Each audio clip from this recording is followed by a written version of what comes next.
In this video we are going to replace the washer in a toilet water fill valve. There are many different types and makes of these types of valves, but most of them are similar.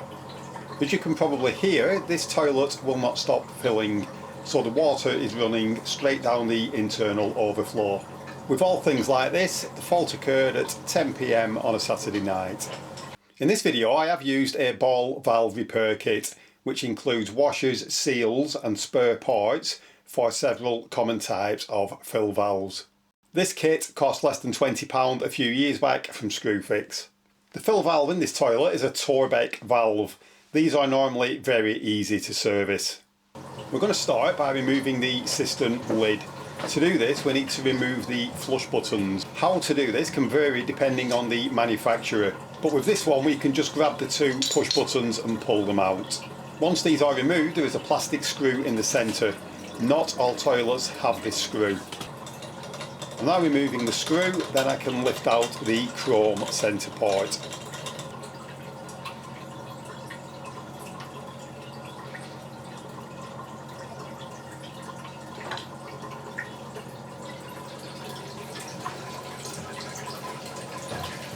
If I press the arm on the valve or lift it up, nothing at all happens.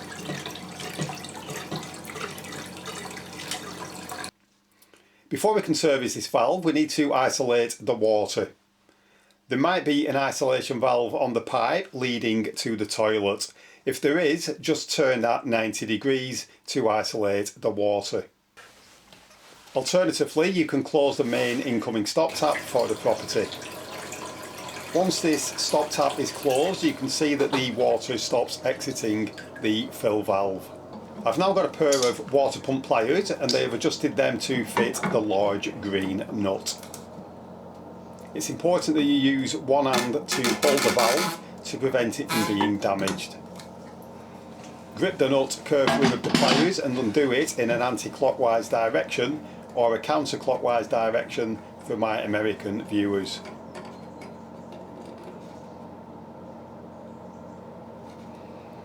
You can then remove the nut and the arm, which then exposes the diaphragm.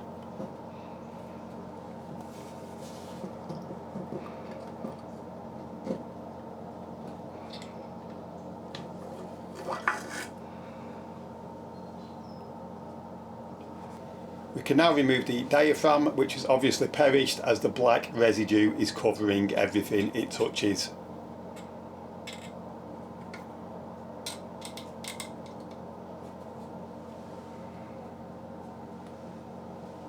Luckily, in this ball valve repair kit box there is the correct diaphragm for this fill valve. If you don't have one of these kits, you can take the diaphragm to a plumber's merchant to get a replacement. These are normally less than £3 each, but are more expensive online due to shipping costs. I'm just using a bit of water from the cistern to clean away some of the black residue. You'll notice a tiny hole in the diaphragm. This locates the diaphragm in the correct position and must be aligned perfectly with the pin. You just need to have the diaphragm the correct way around and push it into position.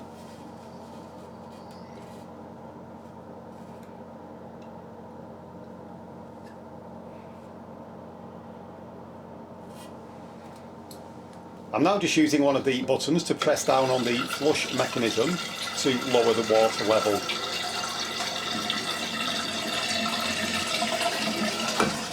Now if you look at the top of the inlet valve, there is a plastic lug. This aligns with the float arm and ensures that it is in the correct position. Locate the float arm, then tighten the green nut in a clockwise direction.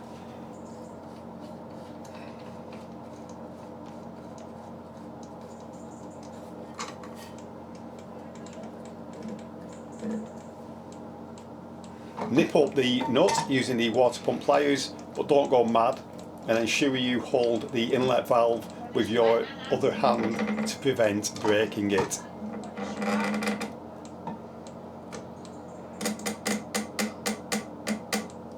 Once the nut is tight, you can then de-isolate the water supply.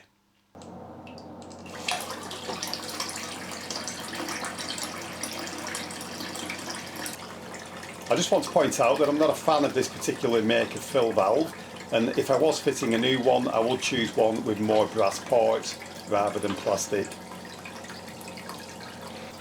You'll notice that this is now making a squeaking noise for a second, but after a few flushes that noise stopped. We can now replace the cistern lid, then the chrome centrepiece, and then the plastic screw. Tighten up the screw and then insert the two push buttons. Sometimes it's easier to just replace the whole fill valve with a new one, but this toilet's a real pain as the vanity unit is in the way and the cistern has been glued to the wall with adhesive. So that's the job completed in about 5 minutes, and it only cost a couple of quid.